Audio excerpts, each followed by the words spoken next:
স্বাগত খেলা যোগে আপনাদের সাথে আছি আমি ফাইম রহমান। এখন কেউ অন্যের খারাপ খেলার দিকে তাকিয়ে থাকে না, পারফর্ম করেই সবাই দলে টিকে থাকতে চায়। ক্রিকেটারদের মানসিক পরিবর্তন নিয়ে খুশি কোচ মোহাম্মদ সালাউদ্দিন। সাইফ হাসানের পারফরমেন্সেও খুশি তিনি, তবে এখনই আকাশে ওঠাতে আপত্তি। 3 ম্যাচ সিরিজের দ্বিতীয় ম্যাচে সোমবার মুখোমুখি হবে দুই দল। সিলেট থেকে নাইয়ান বিন জসিমের পাঠানো রিপোর্ট। জুলিয়ান উড একেবারেই একা একা হেঁটে যাচ্ছেন সিলেট ইন্টারন্যাশনাল ক্রিকেট স্টেডিয়াম থেকে যেই আউটার স্টেডিয়াম আছে সেখানে প্র্যাকটিসে। Ryan Cook Dutch head coach, তিনি জুলিয়ান উডের কাছ থেকে প্রো ভেলোসিটি যেই ব্যাটটা সেটা দেখছেন, বোঝার চেষ্টা করছেন বাংলাদেশের ক্রিকেটাররা আসলে পাওয়ার হিটিংয়ে কিভাবে এতটা উন্নতি করলো। এবং ম্যাক্স ওডাউড নেদারল্যান্ডসের ক্রিকেটার, তিনি সেই প্রো ভেলোসিটি ব্যাট দিয়ে প্র্যাকটিস করলেন, পাওয়ার হিটিংটা প্র্যাকটিস করলেন এবং বোঝার চেষ্টা করছেন বাংলাদেশের ক্রিকেটাররা আসলে ঠিক কিভাবে পাওয়ার হিটিংয়ে এতটা উন্নতি করলো, সেই ম্যাজিকটা জানার চেষ্টা করছেন। নিঃসন্দেহে ডাচ ক্রিকেটাররা বা ডাচ ক্রিকেট দল জুলিয়ান উডকে ঠিক বাংলাদেশের মতো হয়তোবা তারাও কোনো একটা সময়ে এরকম কোর্সের জন্য বা বিশেষ ক্যাম্পের জন্য ডাকবেন তাদের পাওয়ার হিটিংয়ের উন্নতির জন্য। বাংলাদেশ দল আগের দিন ঠিক যেভাবে আসলে ব্যাটিংটা করেছে, নিঃসন্দেহে জুলিয়ান উড সেই জায়গাটায় হ্যাপি একজন কোচ বা হ্যাপি একজন মানুষ হতেই পারেন। অর্থাৎ বাংলাদেশের যেই পাওয়ার হিটিং নিয়ে তিনি এতদিন কাজ করছিলেন, সেখানটায় বাংলাদেশ দল প্রথম টি-20তেই কিন্তু দেখিয়ে দিয়েছে যে তারা আসলে উন্নতির ধারাটা বজায় রাখছে। আজকের দিনটায় অর্থাৎ দ্বিতীয় টি-20-র আগের দিন ঐচ্ছিক অনুশীলন, সবাই আসেননি। আমরা সাইফুদ্দিনকে দেখেছি, শামীম হোসেন পাটোয়ারিকে দেখেছি, সোহানকে দেখেছি, তারা এসেছেন। অর্থাৎ আজকের দিনটায় যেহেতু একটু বিরতি, সো যারা একাদশের বাইরে ছিলেন তাদের পাওয়ার হিটিং নিয়ে তারা কাজ করতে চান। সবারই পাওয়ার হিটিংয়ে উন্নতিটা আসলে দেখতে চান এই ইংলিশ কোচ। উডের ক্লাসে একটু বেশি সিরিয়াস শামীম, তার অসুস্থতায় একাদশের জায়গা পেয়েই ম্যাজিক দেখিয়েছেন সাইফ। তাই প্রশ্ন, পরের ম্যাচে শামীমের জায়গা হবে তো? কাকে রেখে কাকে খেলাবে টিম ম্যানেজমেন্ট মধুর সমস্যাতে? দলে এমন কম্পিটিশনই তো দেখতে চায় সিলেকশন প্যানেল। যারা সাইড লাইনে বসে থাকে তারা যত পারফর্মার হবে সেটা টিমের ভিতরে কিন্তু অনেক ইম্প্যাক্ট করবে। তো আমাদের পারফর্মার যত আসবে সেটা আমার টিমের জন্য ভালো। শামীম অনেক ভালো পারফর্ম করছে, যেহেতু সুস্থ খেলতে পারে না। সাইফ সুযোগ পেয়েছে, তার ইন্টারন্যাশনাল ক্রিকেটের আগে হয়তো সে ভালো করেনি, এই একটা ম্যাচ খেললো, সে ভালো করেছে, সেটা টিমের জন্য অনেক ভালো এবং তার নিজের ক্যারিয়ারের জন্য ভালো। নেটে সোহানের দারুণ সব শট, জুলিয়ান হাততালি দিয়ে দিচ্ছেন উৎসাহ। এশিয়া কাপের আগে বেঞ্চের ক্রিকেটারদের এমন উন্নতিতে কোচিং স্টাফরা বেশ খুশি। ক্রিকেটাররাও জানেন সুযোগ আসলেই কাজে লাগাতে হবে, ব্যর্থ হলেই আউট হতে হবে। আগে হয়তো টিকে থাকার জন্য খেলতো, এখন পারফর্ম করার জন্য যখন খেলবে সেটা টিমের জন্য অনেক লাভ। এইটা হয়ে গেলে আসলে আমাদের কাজ অনেক কমে যাবে। এটা হইলে এটা টিমের জন্য অনেক বেটার। সবাই পারফর্ম করে, তাই সবাই যেন পারফর্ম করে যেন টিকে থাকে। এরকম না যে ও ভালো খেলে না দেখে আরেকজন সুযোগ পেলো, সেটা আসলে চাই না। চাই যে পারফর্ম করছে তার চেয়ে কেউ বেটার পারফর্ম করে যদি টিমে ঢুকে, সেটা টিমের জন্য আসলে অনেক লাভ। সোমবার দ্বিতীয় ম্যাচ জিতেই সিরিজ নিশ্চিত করতে চায় টিম বাংলাদেশ। 1-0-তে এগিয়ে থাকলেও টিম ম্যানেজমেন্ট পরীক্ষা নিরীক্ষার বিপক্ষে। দ্বিতীয় টি-20তেও তাই নামানো হবে স্কোয়াডের সেরা একাদশ। এখানে আসলে এটা এক্সপেরিমেন্ট করার জায়গা না, এটা ইন্টারন্যাশনাল ক্রিকেট। এটা যদি আমার প্র্যাকটিস ম্যাচ হতো তখন হয়তো আমি চিন্তা ভাবনা করতে পারতাম, বাট এটা ইন্টারন্যাশনাল ক্রিকেট, আমি এক্সপেরিমেন্ট করার জায়গা না। আমাকে জেতার জন্য আসলে যেই ডিসিশনটা নেওয়া দরকার আমরা সেই ডিসিশনটা নেওয়ারই চেষ্টা করব। পাওয়ার হিটিং কোচ জুলিয়ান উডের দিন শেষের পথে। উড বাংলাদেশের সময়টা বেশ ভালোই উপভোগ করছে, ক্রিকেটাররা ভালো উপকারও পাচ্ছে। সামনে 2টা বড় ইভেন্ট। বিসিবি কি উডকে আরও কিছুদিন রাখবে? জানা গেছে বোর্ড চাইলে উড আরও কিছুদিন কাজ করতে চান বাংলাদেশে, যদিও শ্রীলঙ্কাতে কাজ করার অফার আছে জুলিয়ান উডের। নাহিয়ান বিন জসিম, 71, সিলেট। লিটনের মাথা ভালো, মাঠে ক্যাপ্টেন্সিও করছেন দুর্দান্ত। এলকেডির প্রশংসায় পঞ্চমুখ সাবেক অধিনায়ক খালেদ মাহমুদ সুজন। টি-20-র এই দলটার ভয় ডরহীন খেলায় বেশ মুগ্ধ তিনি। সুজনের বিশ্বাস এশিয়া কাপেও দাপট দেখানোর সামর্থ্য আছে লিটনের বাংলাদেশের। সাইফুল রূপকের রিপোর্ট। শক্ত করে বেঁধেছে ফিতা, লিটনকে থামাবে কে? কোটি ভক্ত তাকে নিয়ে স্বপ্ন আঁকছে। ব্যাটিংয়ে কি ক্যাপ্টেন্সিতে লিটন দাস মন কাটছে? শনিবার নেদারল্যান্ডসের বিপক্ষে 29 বলে 54, ক্যাপ্টেন্স নক, একটা শট আলাদাভাবে স্পটলাইট কারে, রিভার্স সুইপ পারফেক্টলি খেলতে পারায় লিটনের মুখেও হাসি ফোটে। ওই ইনোভেটিভ দৃষ্টিনন্দন শটটাই আয়ত্তে আনতে প্র্যাকটিসে বেশ ঘামও ঝরিয়েছিলেন। ইন্ট্রোভার্ট লিটন দলের নেতা হয়ে টিম ম্যানে রূপ নিয়েছেন। ব্যাক টু ব্যাক সিরিজ জয়, ডাচদের বিপক্ষেও প্রথম ম্যাচে এলকেডির নেতৃত্বে ডমিনেটিং পারফরমেন্স টিম বাংলাদেশের। শ্রীলঙ্কায়, মিরপুরে, এখন সিলেটে 3 প্রতিপক্ষের বিপক্ষেই কাপ্তান লিটনে মুগ্ধ খালেদ মাহমুদ সুজন। ক্যাপ্টেন লিটনকে আপনি কিভাবে রেট করেন? ব্যাক টু ব্যাক দুটো সিরিজ জয়, তার মাঠে ইনভলভমেন্ট কিভাবে দেখেন? Liton is a very good thinker. First কথা হচ্ছে ভেরি গুড থিঙ্কার, আমি বলে ক্রিকেট নলেজেবল, মানে ভালো। এবং আমি মাঠে ওর যথেষ্ট আই ওয়াজ ভেরি হ্যাপি যে লিটন একটা ইন্ট্রোভার্ট, সবাই আমরা সেটা জানি, বাট ও যে মাঠে চালিয়েছে আই ওয়াজ ভেরি হ্যাপি যে প্রত্যেকটা ছোটো ছোটো জিনিসকে ও মাথায় রাখছিল, চোখ রাখছে যে, এবং এই যে মানে ওর যে বোলিং হ্যান্ডলিং বা চেঞ্জেস, যে গদবাদা আমি এর পরে স্পিনার আনবে, পেস আনতে হবে, এই যে একটা পরিবর্তন, ইশাদকেও এমনও হয়েছে যে 19 নম্বর ওভার বল করেছে না, তো এই সাহসটা আমার দারুণ লেগেছে লিটনের, আমি মনে করি। এবং ও যে বুদ্ধিমান ক্যাপ্টেন বা ক্রিকেট সম্বন্ধে ওর অ্যাবিলিটি জানাটা খুব ভালো, তো এটা আমার ভালো লেগেছে। লিটন ওয়াজ মানে লিডিং ফ্রম দ্য ফ্রন্ট। অধিনায়ক লিটনের প্রথম বড় চ্যালেঞ্জ আসন্ন এশিয়া কাপ। মরুর বুকে এলকেডির আছে সুখ স্মৃতিও। 2018 এশিয়া কাপের ফাইনালে ভারতের বিপক্ষে হাঁকিয়েছিলেন অসাধারণ সেঞ্চুরি। এবার কি ছোট ফরম্যাটে নেতা লিটন সামনে থেকে নেতৃত্ব দিতে পারবেন?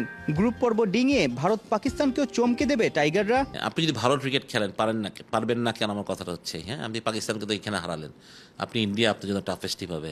ইন্ডিয়া ডেফিনেটলি এই ফর্মেটে ওরা এত মুখস্থ, এত অভ্যস্ত, এত ভালো ক্রিকেটার আছে, আপনি দেখেন ওদের মানে ইন্ডিয়া মানে 10টা টিম বানাতে পারবে, ঠিক না, এত ভালো ভালো প্লেয়ার আছে। বাট তারপরও ইন গিভেন ডে আপনি হারাতে পারবেন, এটাই বিশেষজ্ঞ না, আমাদের মধ্যে সেই ক্যাপেবল অ্যাবিলিটি এখন আছে। কিন্তু আমাদের মনে করলাম ওইটাই, মানে আমাদের যেদিনকে আমরা বড় দলকে হারাবো সেদিনকে আমাদের সব কিছু একসাথে ক্লিক করতে হবে, তাহলে আমাদের প্রত্যেকটা মানে ইঞ্জিন যাতে একসাথে ক্লিক করে, তাহলে যদি হয় তাহলে আমার মনে হয় যে খুব ডিফিকাল্ট হবে না। বাট হ্যাঁ, মানে স্বপ্ন দেখতে তো কোনো দোষ নাই যে আমরা ভালো করবো না কেন, সব স্বপ্ন দোষ নাই। তো আমার মনে হয় যে আমাদের অ্যাবিলিটি আছে, ছেলেরা ভালো করছে, এই কন্টিনিউশনটা ধরে রাখতে হবে। এবং যেটা আমি বললাম যে আমরা হারি জিতি ম্যাটেরিয়াল, মানে আমাদের এই ফ্রিডম, এই সাহস নিয়ে ক্রিকেটে খেলতে হবে। সাইফুল রূপক, 71। এখনও সিরিজ জয় সম্ভব বিশ্বাস করে নেদারল্যান্ডস ক্রিকেট দল। সিরিজের দ্বিতীয় টি20 জিতে ঘুরে দাঁড়াতে চায় ডাচরা। আগের রাতে ম্যাচ হারের পরদিনই পুরো দল ছিল প্র্যাকটিসে ভীষণ সিরিয়াস। সিলেট থেকে নাইয়ান বিন জোসেফের পাঠানো রিপোর্ট।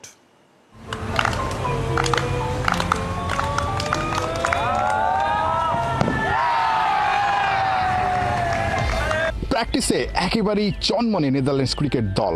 অভিনব পদ্ধতিতে প্র্যাকটিস করছেন, উল্লাস করছেন। কে বলবে আগের রাতে বাংলাদেশের কাছে রীতিমতো তারা ধরাশায়ী হয়েছে। বাংলাদেশে নেদারল্যান্ডস এসেছে উপভোগের মন্ত্রে, অর্থাৎ তারা ক্রিকেটটাকে এনজয় করছে। ঠিক প্র্যাকটিসে তারা চলে এসেছে, আগের রাতে হেরে গেলেও তারা কিন্তু পরের দিনই সকাল সকাল ঘুম থেকে উঠে একেবারে 12টার মধ্যে সবাই প্রস্তুত হয়ে প্র্যাকটিসে চলে এসেছেন এবং ঠিক দ্বিতীয় ম্যাচের জন্য প্রস্তুতি নিতে চাচ্ছেন। আজকে কিন্তু তাদের ঐচ্ছিক অনুশীলন ছিল না, পুরো দল বল নিয়ে কিন্তু নেদারল্যান্ডস চলে এসেছে। সবচেয়ে মজার বিষয়, তারা এখনও বিশ্বাস করে যে বাংলাদেশকে তারা এখনও বাকি 2 টি20তে হারিয়ে সিরিজটা জয় করতে পারে। Definitely, within the camp there's really great belief, and as I said before, we've taken some really good learnings in from last night. And we really think our best cricket can stack up against Bangladesh and full member nations, so there's no reason why we can't get a series win. Press কনফারেন্সে Dutch cricketer O'Dowd সাংবাদিকের ভূমিকায়। বাংলাদেশের সময়টা দারুণ উপভোগ করছে নেদারল্যান্ডসের ক্রিকেটাররা। মন জিতেছে এখানকার মিডিয়া আর দর্শকদের উন্মাদনা। শুধু সংবাদ সম্মেলনেই আসেননি, ম্যাক্স ওডাউড প্রশ্নও করেছেন টিমমেট নোহা কোরেসকে, বাংলাদেশে তার favourite cricketer K. It's a good one, Maxi.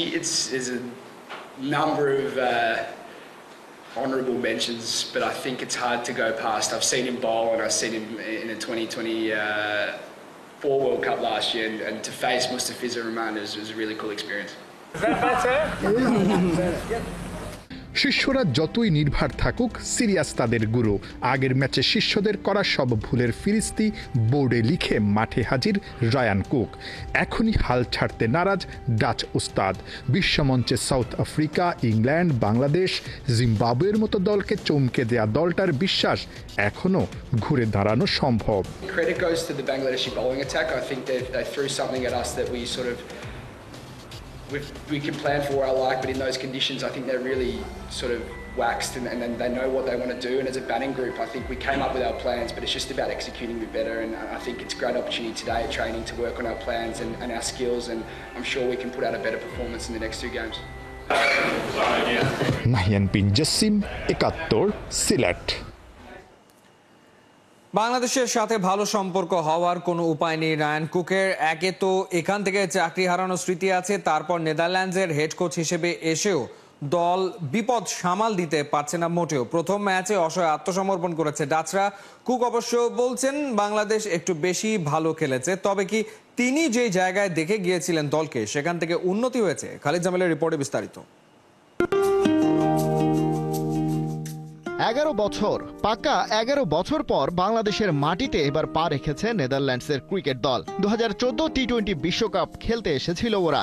Nostalgic হওয়ার এবার কোনো কারণ নেই, এই দলের একজনও ছিল না সেবার। ডাচদের জন্য বাংলাদেশে আসা নতুন অভিজ্ঞতা হলেও তাদের হেড কোচ রায়ান কুকের এই মাটির গন্ধ মনে থাকারই কথা, সেটা তার আছেও। পয়লা প্রেস মিটেই পরিষ্কার ইংরেজিতে বলেছিলেন, দেশটা একই, পরিবেশ কন্ডিশনও এক, কিন্তু এসব নিয়ে খুব বেশি খুশি হওয়ার তো সুযোগ নেই।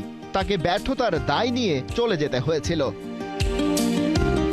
প্রফেশনাল হিসেবে কুকের সেসব কিছু মনে রাখার কথা না, তবে একটা তুলনামূলক আলাপ তো আসবেই। কুক বাংলাদেশের ফিল্ডিংকে যে অবস্থায় রেখে গিয়েছিলেন সেখান থেকে উন্নতি হয়েছে কতটা। এর মধ্যে বাংলাদেশ দলের ওপর দিয়ে স্টিম রোলার গেছে অনেক। হাতুরু সিংহে এসে ঘোষণা করেছিলেন টাইগারদের অন্তত এশিয়ার সেরা ফিল্ডিং টিম হতে হবে। সেই ফিটনেস না থাকলে কেবল ব্যাটিং আর বোলিং দিয়ে দলে টিকে থাকা যাবে না। সেই ছাঁকনি দাঁড় করিয়ে বাংলাদেশ দলের একটা বড় অংশকে ছেঁটে ফেলার মিশনে নেমেছিলেন লঙ্কান কোচ। এখন যে টি-20 দল, সেখান থেকে পুরনোরা বিদায় নিয়েছেন ক্যালেন্ডারের পাতা উল্টানোর নিয়ম মেনে নিয়েই। লিটনের নেতৃত্বে নতুন আর তারুণ্যের বিজয় কেতন ওড়াচ্ছে টাইগাররা। প্রথম ম্যাচে ওদের চমৎকার ফিল্ডিং ডিসপ্লে দলটার সাবেক ফিল্ডিং কোচ প্রতিপক্ষের জার্সি পরে সাইডলাইনে বসে কেমন দেখলেন? বাংলাদেশের বোলাররা খুবই ডিসিপ্লিন বোলিং করেছে, বল বের করতে পারছিলাম না আমরা। ওদিকে ফিল্ডাররাও সুপার পারফরমেন্স দেখাচ্ছিল। এমন সিচুয়েশনে তো সত্যি নিজেদের পক্ষে মোমেন্টাম বের করে আনা খুবই কঠিন। বাংলাদেশকে সেই ক্রেডিট দিতেই হবে। একদম টু দ্য পয়েন্ট কথা বললে বাংলাদেশ প্রথম ম্যাচে ডাচদের মোট 8টা উইকেট শিকার করেছে, যার কোনোটাতেই বোলারকে একক কৃতিত্ব দেওয়ার উপায় নেই। মোট 7টা ক্যাচ আর একটা রান আউট। জাকের আলী অনিক একাই 3টা ক্যাচ নিয়েছেন, তাওহিদ হৃদয় 2টি, সাইফ আর ইমন 1টা করে। নেদারল্যান্ডসকে কোনো সুযোগই দেয়নি কেউ। বাংলাদেশ দলের সাবেক ফিল্ডিং কোচ কুককে হয়তো দেখিয়ে দেওয়ার জন্যই মরিয়া হয়েছিলেন প্রত্যেকে। এখন প্রশ্ন হলো, দারুণ এই ফিল্ডিং এর ধারাবাহিকতা বাংলাদেশ ধরে রাখতে পারবে কিনা, আর সেটাও বড় দলগুলোর বিপক্ষে, বিশেষ করে আসন্ন এশিয়া কাপেও বজায় থাকবে তো? খালিদ জামিল, ৭১। হঠাৎ করে যেন ঝিমিয়ে পড়েছে দেশের ফুটবলের উন্মাদনা। সেপ্টেম্বরে ফিফা উইন্ডো নিয়ে খুব একটা আগ্রহ নাই বাংলার পাগলাটে ফ্যানদের। তবে কি হামজার থাকা না থাকার দোলাচলই উত্তেজনা কমার কারণ? যদিও এখনো ফিকে হয়ে যায়নি ইপিএল তারকাকে দলে পাওয়ার সম্ভাবনা। হাসান সজীবের রিপোর্টে বিস্তারিত। হামজা চৌধুরীর ম্যাচ দেখতে সেদিন এভাবে গেট ভেঙে ঢুকে পড়েছিল সমর্থকেরা। ভুটানের পর সিঙ্গাপুর ম্যাচেও উত্তাল ছিল গ্যালারি, কিন্তু তারপরেই যেন ঝিমিয়ে পড়েছে উন্মাদনা। সেপ্টেম্বরের ফিফা উইন্ডো নিয়ে দর্শক মনে নেই তেমন কোনো আগ্রহ। অবাক করা বিষয়, শুধু বাংলাদেশি নয়, নেপালি ফ্যানদের মাঝেও তৈরি হয়েছে মন খারাপের গল্প। তবে কি এর পেছনে কারণ ইংলিশ প্রিমিয়ার লিগের তারকা হামজা চৌধুরীর খেলা না খেলা? অফকোর্স একটা হামজা আসা মানে হলো হামজা সমিতির এখানে আসা, সেটার একটা হাইপ আলাদা, এবং বাংলাদেশে খেলা সেটা তো একটা আলাদা ডিফারেন্ট একটা অ্যাটমসফিয়ার তৈরি করে। আর সেসব ক্ষেত্রে এখন যেহেতু আমরা অ্যাওয়ে ম্যাচ খেলতে যাচ্ছি এবং ফ্রেন্ডলি ম্যাচ আমাদের নেপালের সাথে যে ম্যাচটা, সেটা তো আসলে ওখানে আমি যতটুকু দেখেছি ওরাও কিন্তু এক্সাইটেড ছিল হামজাকে নিয়ে খেলার ব্যাপারে। তো ওভারঅল একটু তো ডিফারেন্স হবেই। যদিও এখনো ফুরিয়ে যায়নি হামজাকে পাওয়ার সম্ভাবনা। নেপালের বিপক্ষে 2টি ম্যাচের প্রাথমিক স্কোয়াডে আছেন এই মিডফিল্ডার। ইংল্যান্ড থেকে সরাসরি উড়াল দিতে পারেন নেপালে। ফিফা উইন্ডোতে নেপালের বিপক্ষে 2টি ম্যাচ, হামজার আসলে খেলার চান্সেস কতটুকু, সুযোগ আছে কিনা, তার আগ্রহটুকু আপনারা কেমন দেখলেন? সে আমাদেরকে লাস্ট যেটা বলেছিল যে আমি হয়তো ডাইরেক্ট সে নেপালে আসবে, এরকমভাবেই কথা হচ্ছিল। এখন স্টিল এই পর্যন্তই আছে, এখন পর্যন্ত আমরা আসলে তার কোনো আপডেট ওইরকমভাবে আমার কাছে নেই। অন্তত আমাদের যেটা কথা বলা হয় বিএফএফ এর মাধ্যমে, যার সাথে যেহেতু যোগাযোগ স্থাপন করা হয়, তখন থেকে আমরা শুনে আসছি সে বলেছিল যে যেহেতু ক্লাবকে চিঠি দেওয়া হয়েছে, ক্লাব ছাড়লেই সে এখানে এসে খেলবে।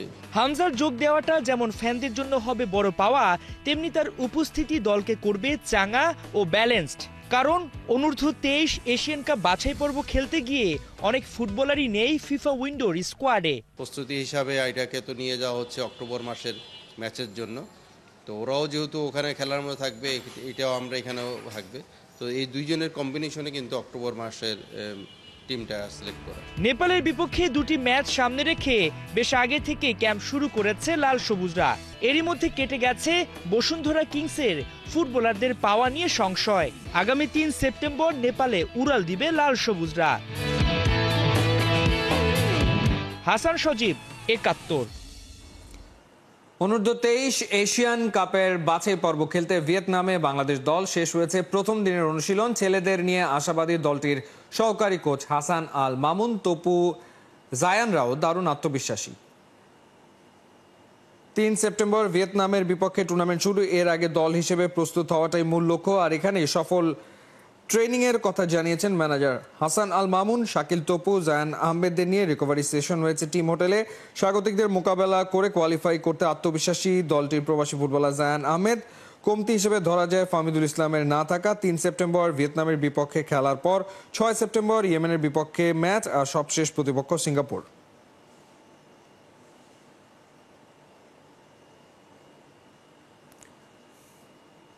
এই ছিল এই মুহূর্তের খেলা যোগে সরাসরি সংবাদ অনুষ্ঠান দেখতে চোখ রাখুন 71-এর ফেসবুক পেজ এবং সাবস্ক্রাইব করুন 71-এর ইউটিউব চ্যানেলে। 71-এর সাথেই থাকুন।